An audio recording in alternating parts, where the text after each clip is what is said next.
primitive data types and objects behave differently. So we saw that when we were comparing the primitive data types, we could compare them using equal, equal. However, when we started comparing objects, we had to write a special method because equal, equal compared the memory location. Now let's recall writing methods that take primitive data types versus methods that take objects. So here, let's write a public static void method that just says print stuff. And let's just make it take an integer a, and it's going to make a equal to something else and is going to print it. Okay. And let's do the same with print stuff. But this time it's going to take a bank account, A, and what it's going to do is going to go to A and it's going to set its amount 0, and then it's going to print it. And let's just write another comment, another note here. So inside, in print,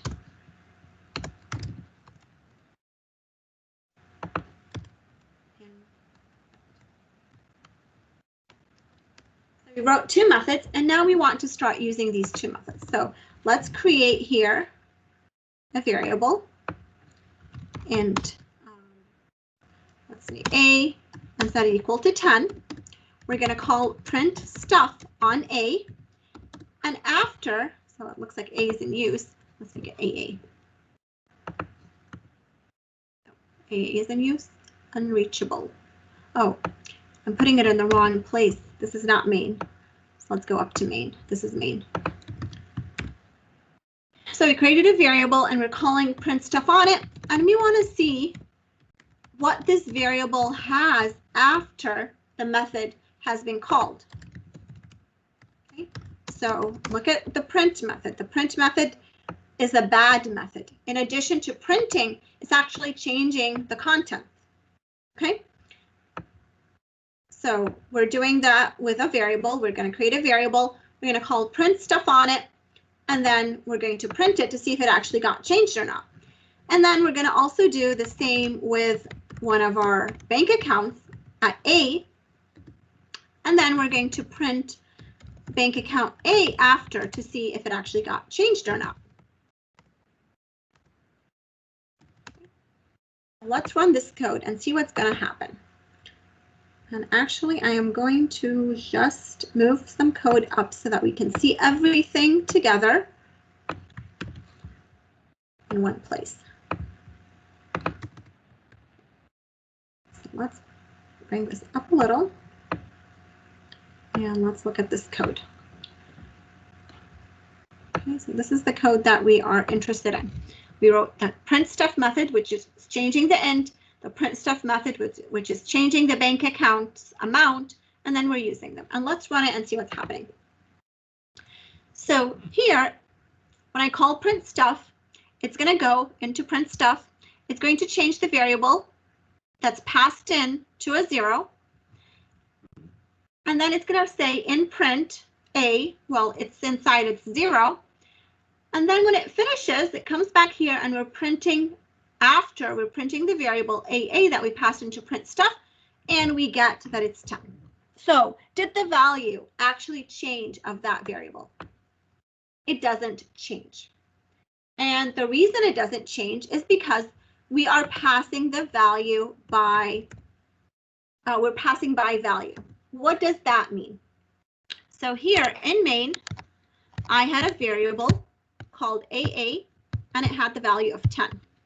I went and I called the print stuff method, and this method takes a variable AA. So when I call it, when I call it on this variable AA, what it's doing, it's creating its own variable A and taking a copy of this 10.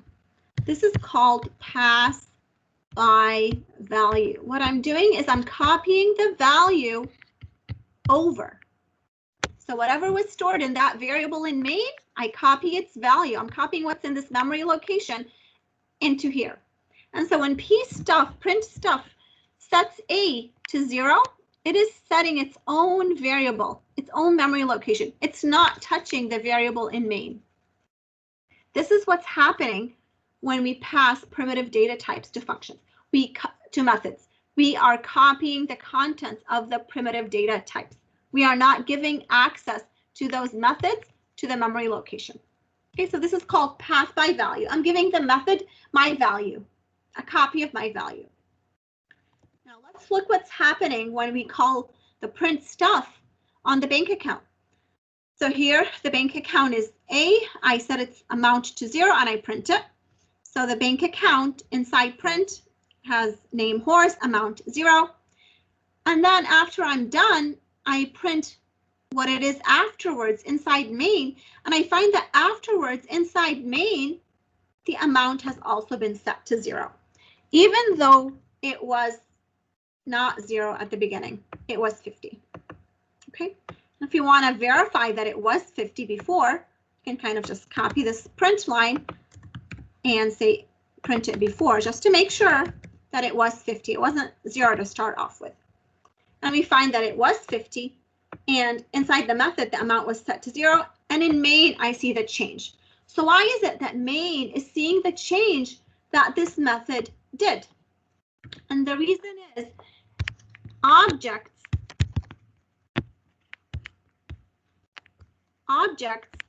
are passed by reference. What does this mean? When I call print stuff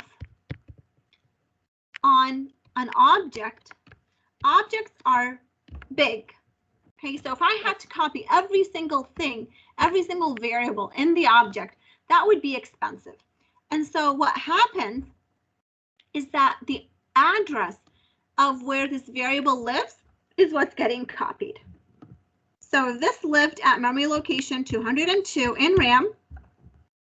This variable is now referring to address 202. It's pointing back here. And so when pstuff goes to change the amount, it is actually going to this object and changing its amount to 0. Okay. This is called pass by reference. Okay, I'm passing a reference. A reference means my location. I'm passing my reference to the function, to the method.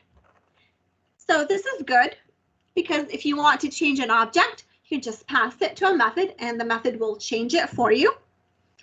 It saves memory location because we don't have to duplicate objects every time we call a method. Okay, so in that sense, it's good. However, it's dangerous because now when you're calling a method, you don't know whether the method will change your contents or not. If you want it to change the contents, good. It's helping you. It's doing that job for you. But if you're expecting that this method is not supposed to be changing your content, like printing, you just want it to print the content, then you're at a loss because, you know, that method, you have no guarantee of what this method is going to do to your object. And so what we want to learn is, what should we do if I want to call a method